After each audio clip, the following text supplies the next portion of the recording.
Dashur miq, shok, vëllezër dhe motra, bota duhet të përgatitet për një pandemi digjitale. Këtë nuk e them unë, por e thot Organizata Ndërkombëtare e Komunikimit dhe është diçka që nuk është për mua, nuk është e re, sepse nëse i vini re disa nga videot e mëparshme, para një vite gjysmë kam thënë që çdo gjë do të ndryshojë. Pra sistemi që ne njohim sot i telefonave dhe i kompjuterëve do të ndryshojë. Por çfarë sjell kjo? Çfarë problemesh? Tani do t'ja u them. Kush është këtu rastisht nëse nuk e keni bërë ende, lidhuni me këtë faqe që të shihemi sërish dhe faleminderit që jemi për bashkë. Atëherë, Organizata Ndërkombëtare ka dhënë alarmin, ndërkombëtare e komunikimit ka dhënë alarmin për një pandemi digjitale. Ç'është kjo pandemi digjitale? Së pari njëherë për ata që nuk e kuptojnë, sepse jo të gjithë i dinë këto, pra ka disa që nuk e dinë çfarë është pandemia digjitale. Ç'është e vërteta, njerëzimi tani duhet thënë, kjo duhet të nënvizuar, po kalon në një translacion, pra në një zhvillim teknologjik. Dhe zhvillimi teknologjik është bazuar në inteligjencë artificiale, do ta them më thjesht që të jetë e mundur për të gjithë.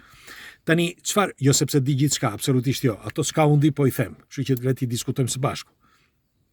Pra zhvillimi që është duke përshkuar pikërisht këtë periudhë, pra periudhën e translacionit, do të ketë probleme të mëdha. Probleme të mëdha të energjisë elektrike, probleme të mëdha të internetit, probleme të mëdha të gjitha fushave, se do t'i them se çfarë. Për shembull, inteligjenca artificiale ka ndryshuar çdo gjë. Nëse keni vënë, me fjalë net tani është reduktuar puna. E keni vënë re apo jo? Reduktimi i punës, sepse fillimisht inteligjenca artificiale do të përdoret në teknologji komerciale, pastaj në atë individuale, pra shtëpiake. Ç'do të thotë kjo? Do të përdoret nëpër fabrika, uzina, pra inteligjencë artificiale po flas. Dhe ajo do të reduktoj punët, do të reduktoj punëtorët. Por më vonë pastaj do futet inteligjenca artificiale, do futet nëpër shtëpia. Nëse keni vënë, dolën ata robotat, më ndiqni me kujdes, ata robotat që mund të ndryshojnë jetën ty. Për shembull, ne kemi një shoqen ton që është shëndoshur sepse nuk bën më asgjë. Të gjitha punët i bën me anë të robotave. Është ai që fshin poshtë që është roboti, është ai që lan është roboti, është ajo e pjatave që është lavastovilja që është robot, çdo gjë është robotike.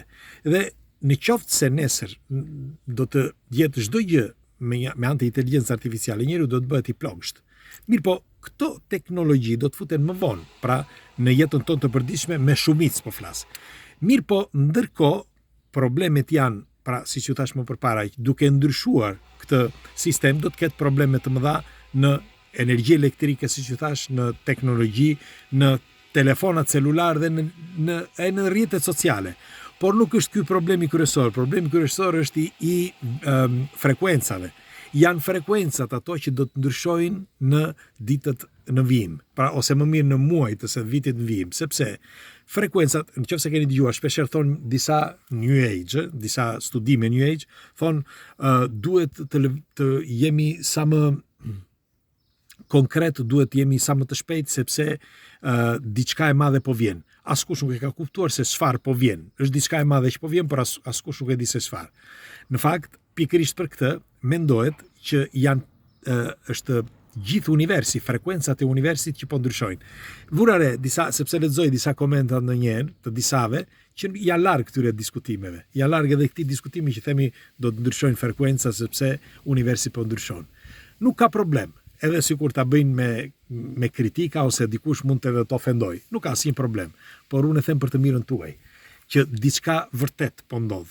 Dhe do t'ju them rastin, po e them për ata që nuk e kuptojnë. Po e them në mënyrë më shqeto, si i themi ne nga Vlora, që të kuptohet më mirë. Për shembull, nëse ju jeni në një dhomë dhe dhoma ku gjendeni është e mbyllur dyer dhe dritare. Nuk ndodh asgjë sepse ndodhin të njëjtat gjëra, merr frym aty lirisht e çdo gjë ndodh si më parë. Por nëse hapni dyer dhe dritare dhe moti është i ftohtë, pra shumë ftohtë ose anasjellta shumë vap, temperatura brenda dhomës do të ndryshojë. Do të ndryshojë, qoftë do bëhet më ftohtë, po qoftë edhe më ngrohtë. Pra ti, në qoftë se do hapësh dyer dhe dritare, je i detyruar, me fjalë që ti përshtatesh asaj temperature. Sepse je i detyruar të veshësh diçka nëse është ftohtë, ose je i detyruar që të zhveshësh diçka ose të vësh ajrin e kondicionuar nëse është vap.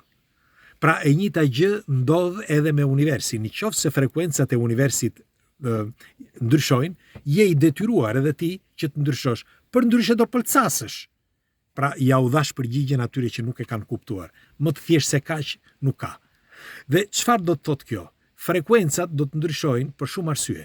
Njëkohësisht do të jetë edhe vetë dielli që me ato trysnit e forta të diellore, pra me rrezatime diellore, do të jenë kaq të forta sa që do të djegin, në thonjza, ose do të ndryshojnë fotonet që gjenden përreth nesh. Duhet të dini që çdo gjë funksionon nëpërmjet vibrimeve, nëpërmjet frekuencave. Ne flasim në telefon nëpërmjet frekuencave. Te atyre teorive që flasim që edhe komunikimi ynë me zë, me mendje etj. Por më e rëndësishme është që frekuencat që ne kemi nëpërmjet telefonave, ne përdorim disa frekuenca dhe ne na duket sikur janë të pa ndryshueshme. Dhe frekuencat e televizorit, frekuencat edhe të inteligjencës artificiale më vonë, të fabrikave, të uzinave, të çdo gjë. Pra në qoftë se këto frekuenca ndryshojnë ciklet e tyre, vibrimin e tyre, ti je i detyruar të ndryshosh edhe ato mikroprocesorët, mikrochipat, çdo gjë që të përshtatet asaj energjie, ashtu siç tham përpara me dhomat. Pra dhomat nga një ranë dhe tjetra. Pra nëse ti je në një dhomë të ngrohtë, apo je në një dhomë të ftohtë, duke hapur dritare se çfarë ndodh. Ose anasjeltas, je në një dhomë neutrale dhe hapet ajri i ngrohtë ose i ftohtë. Çfarë ndodh? Pra nëse është vap jashtë ose ftohtë jashtë, çfarë ndodh brenda dhomës? Ndaj shpërndajmë këto informacione këtu. Ndoshta detyra ime ose misioni im është pikërisht ky që t'jap këto informacione. Ose më mirë të ndes shkëndijën e informacioneve, sepse pastaj keni vënë re që shumë prej jush shkojnë dhe klikojnë për të kuptuar, nëse është e vërtetë ose jo.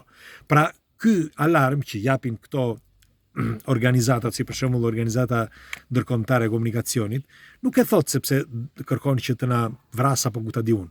Jo.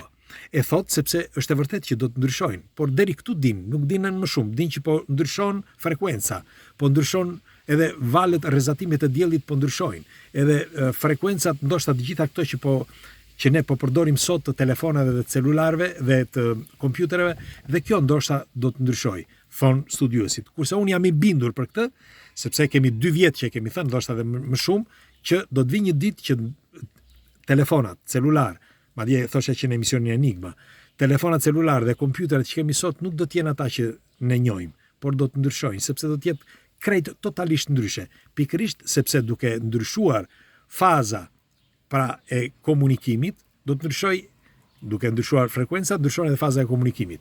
Pra edhe telefonat celular do të jetë ndryshe, edhe kompjuterat do të jenë ndryshe. Disa thonë do të jenë ata kompjuter kuantik, ose telefona që do të jenë me 10G apo 20G. Pak rëndësi ka, por ky është ndryshimi që nuk mund ta thon dot. Pra organizata e ndërkombëtare e komunikimit, sepse janë teori konspirative, i mund t'i themi vetëm ne. Jo sepse kush e di se çfarë jemi, por janë teori konspirative, ata duan vetë ta thonë në mënyrë shkencore. Por unë e kam për detyrë që t'ja u them. Tani pres komentet tuaja çfarë mendimi keni, shpërndajeni këto informacione dhe duhet jeni në linjë. Mbajeni mend, në çdo hap që bëhet duhet jeni në linjë, edhe unë, edhe ju, kushdo. Pra në çdo zhvillim që bëhet ti duhet jesh në linjë me atë zhvillimin. Ndryshe nëse je veçohesh, atëherë do të degradohesh ose do të zhdukesh, qoftë në mënyrë qelizore, por edhe në mënyrë natyrale. Pra vetë truri yt do degradohet ose trupi yt. Kështu që është mirë që të jeni në linjë për çdo gjë që ndryshon atje jashtë, qoftë teknologjik, por qoftë edhe në mënyrë në subatomik apo atomik, sepse ka të bëj me atomet. Pra në çdo lëvizje që bëhet përreth nesh ka të bëj me atomet. Pres komentet tuaja. Ditë mbar.